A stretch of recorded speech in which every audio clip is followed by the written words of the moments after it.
Let's turn to 2 Chronicles chapter 27. Jotham is another king whom we would classify as a good king. Judah has had 3 good kings in a row. That is unusual. What were their names?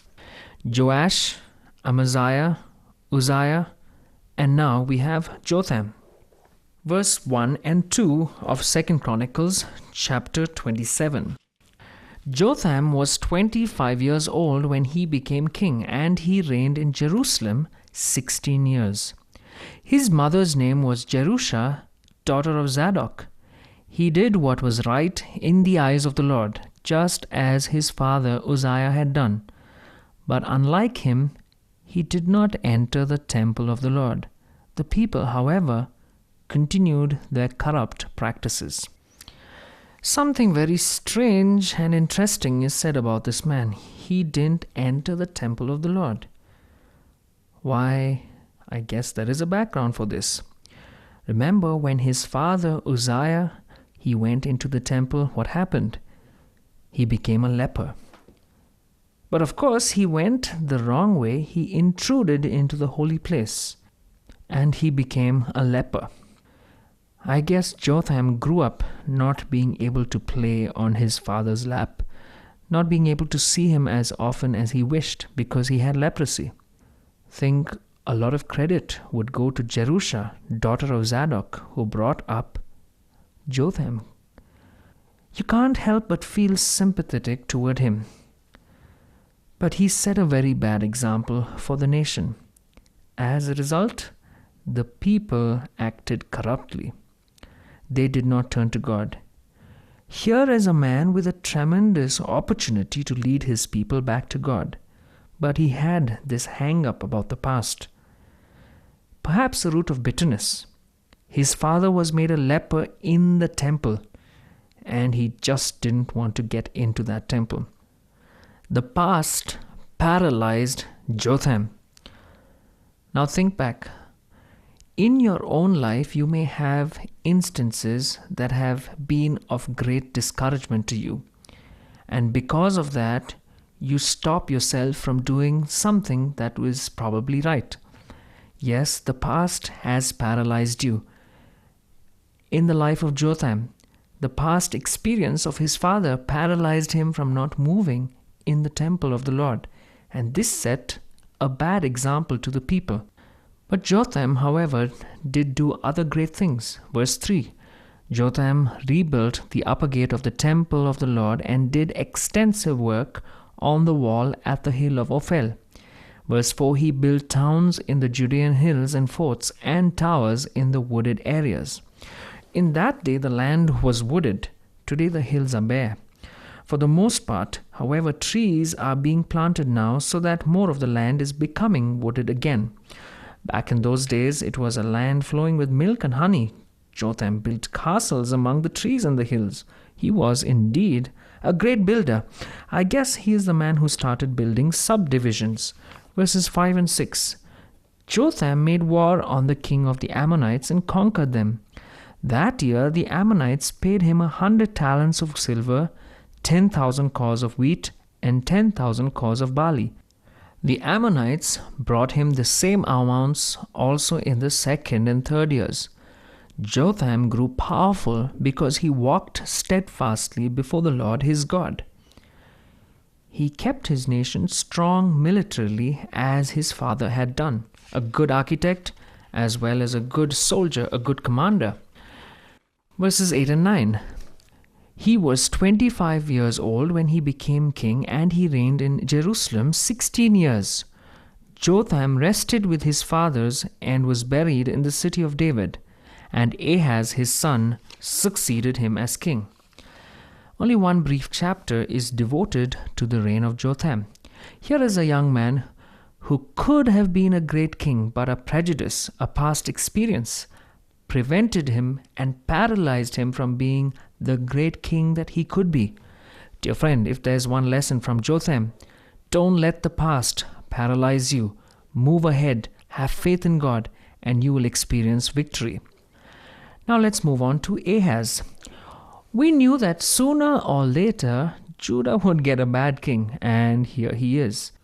At this time, the northern kingdom of Israel was on the verge of going into captivity, and the southern kingdom of Judah was brought very low by the sins of Ahaz, as we shall see. Verses 1 and 2 of 2 Chronicles chapter 28. Ahaz was 20 years old when he became king, and he reigned in Jerusalem 16 years. Unlike his father David, he did not do what was right in the eyes of the Lord. He walked in the ways of the kings of Israel and also made cast images for worshipping the Baals. Ahaz went completely into the worship of images. Ahaz was a bad king. He walked in the ways of the kings of Israel, and that meant evil ways. David was the human standard by which these kings were measured, and this man fell far short of that human standard. As a result, we now begin to see the sad future of the southern kingdom.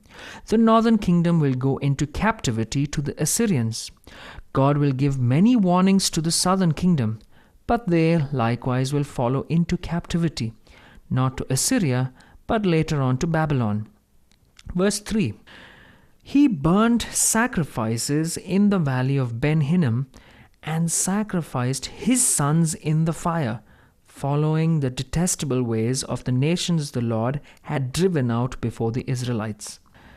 This means he offered his children on a red-hot altar.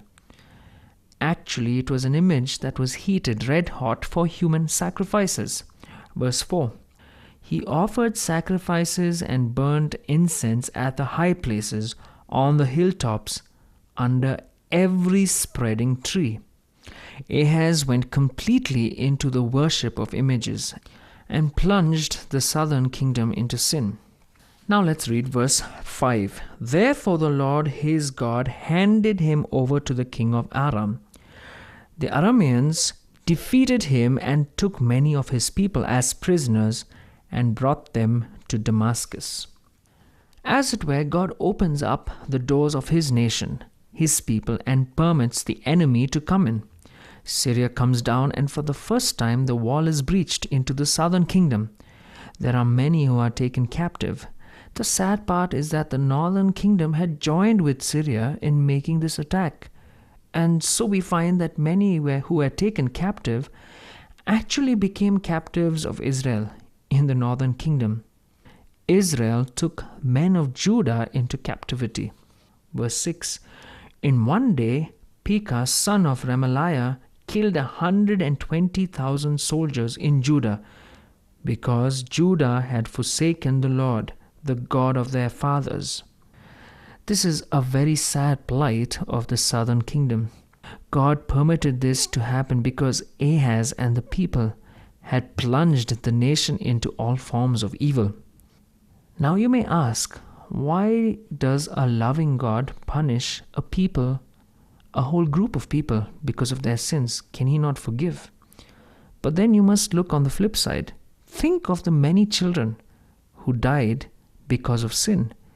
Ahaz didn't blink an eyelid when he put his sons on that altar and burnt them. Doesn't a God of justice have a reason to punish them for the evil that they were doing right in their own land? God was using the people of Syria to punish Judah for all the sins they commit. I don't think we can ask that question to God. When there is trouble that comes upon us, when there is hardship that comes upon us, God allows certain situations and certain things to come into our lives so that he can straighten us out, so that he can discipline us.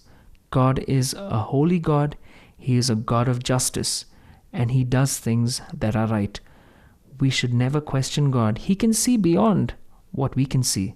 God knows all, and he can see everything. Now God sends a prophet to Israel to speak to them because of their extreme cruelty to their brethren. Verses 9 to 10. But a prophet of the Lord named Oded was there, and he went out to meet the army when it returned to Samaria. He said to them, because the Lord, the God of your fathers, was angry with Judah, he gave them into your hand. but you have slaughtered them in a rage that reaches to heaven. And now you intend to make the men and women of Judah and Jerusalem your slaves? But aren't you also guilty of sins against the Lord your God? Verse 11. Now listen to me, send back your fellow countrymen you have taken as prisoners, for the Lord's fierce anger rests on you.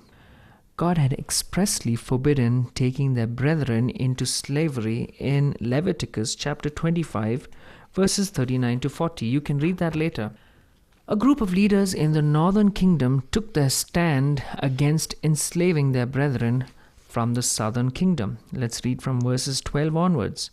Then some of the leaders in Ephraim, Azariah son of Jehohanan, Berechiah son of Meshillemoth, Jehikiz, Amasa, confronted those who were arriving from the war.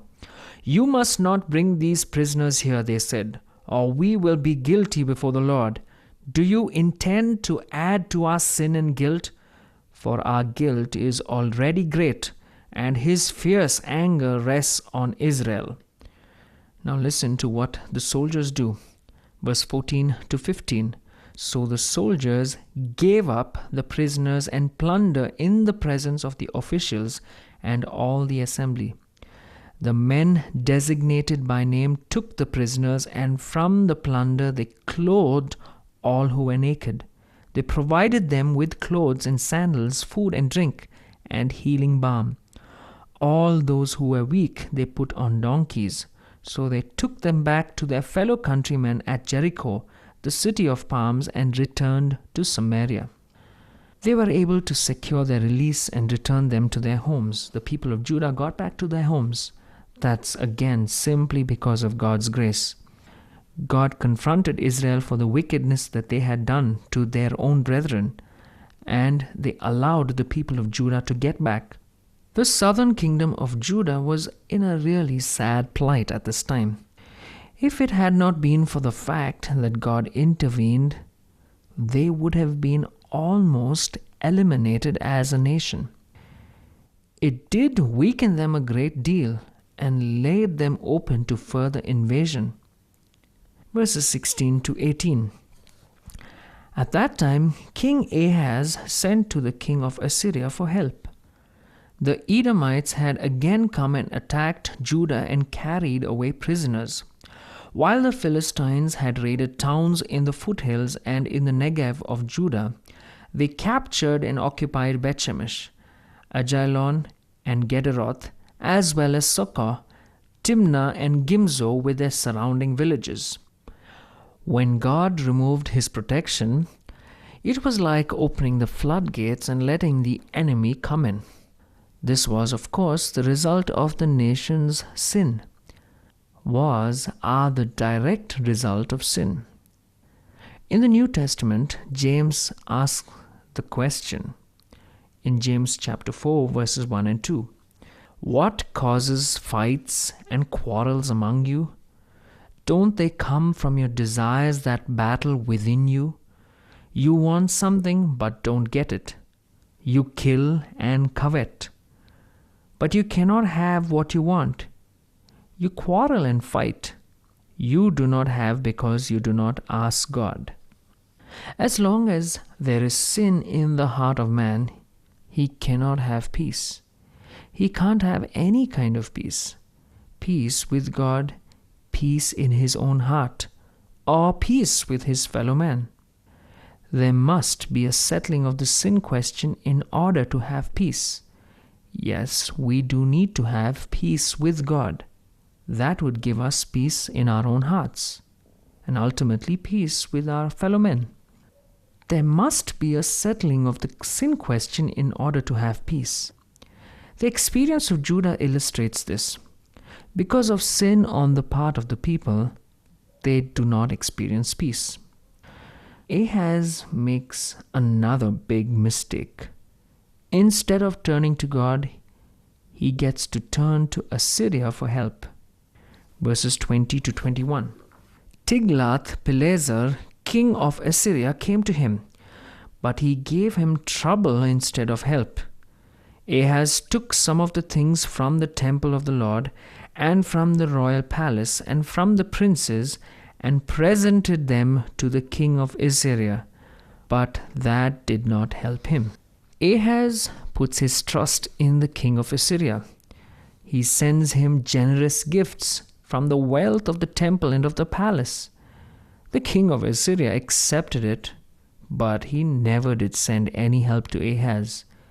He didn't need to. He was a powerful king, and poor Ahaz was a very weak king. Ahaz had turned from God and trusted in Assyria, and Assyria let him down. Assyria was a disappointment to the king Ahaz. As long as men are sinners, men will be liars, which means you cannot trust them. The Bible tells us we are not to put our trust in man. We are to put our trust and confidence in God. Verses 22 to 23. In his time of trouble, King Ahaz became even more unfaithful to the Lord. He offered sacrifices to the gods of Damascus who had defeated him, for he thought, "Since the gods of the kings of Aram have helped them, I will sacrifice to them, so they will help me." But they were his downfall, and the downfall of all Israel. Ahaz then cut up the vessels of the house of God. He shut up the doors of the temple, and he built altars that were not in God's favor in every corner of Jerusalem. Listen to 27. Ahaz rested with his fathers and was buried in the city of Jerusalem, but he was not placed in the tombs of the kings of Israel. And Hezekiah his son succeeded him as king. So ends this very sad and sordid and sorry reign of Ahaz. Now, if we just look back and think of Jotham and Ahaz, there are plenty of lessons that we can learn. Jotham was paralyzed because of his past. He would not enter into the temple of God because of what took place in his father's life. When Uzziah went into the temple, because of pride, he got leprosy. And what happens? Jotham never darkened the walls of the temple. He stayed clear of that place. And that became a bad example to the people. Now here on the other hand, you have Ahaz. What does he do? When he is faced with problems and pressure, instead of turning to his God, he looks at people. And that led to his downfall. Yes, it could be the past that can paralyze you. It could be people who could just get you away from God. Then in verse 22, it was during times of pressure, present circumstances and pressure. And what happened during that time? It says he became even more unfaithful to the Lord. He started looking at false gods, and that led to his downfall. My dear friend, whether it's the past, whether it's people, whether it's the present pressure, don't ever turn from the Lord. In those times of darkness, in those times of pressure, in those times of disappointment, look up to God and you will find help. Let's read James chapter 1, verses 2 to 4. Consider it pure joy, my brothers, whenever you face trials of many kinds, because you know that the testing of your faith develops perseverance. Perseverance must finish its work so that you may be mature and complete, not lacking anything. My dear friends, whether it's the past, whether it's people, whether it's present pressure, remember these are opportunities for you to trust God, to look up to Him and experience His victory so that His work might finish its task in your life, so that you can be mature and complete, not lacking anything, and you will be able to have a good influence on all those around you. Yes, if you are an influencer, yes, you will have a lot of problems. The past can get you. Present pressure, all kinds of circumstances, people can disappoint you. But dear friend, consider it pure joy, my brothers, whenever you face trials of many kinds. Remember, these are opportunities for you to develop perseverance and faith. Look up to God. Trust Him at all times. My dear friend, God loves you and He cares for you and He wants the best in your life. Sorrow looks behind, worry looks around, but faith looks up. Dear friend, look up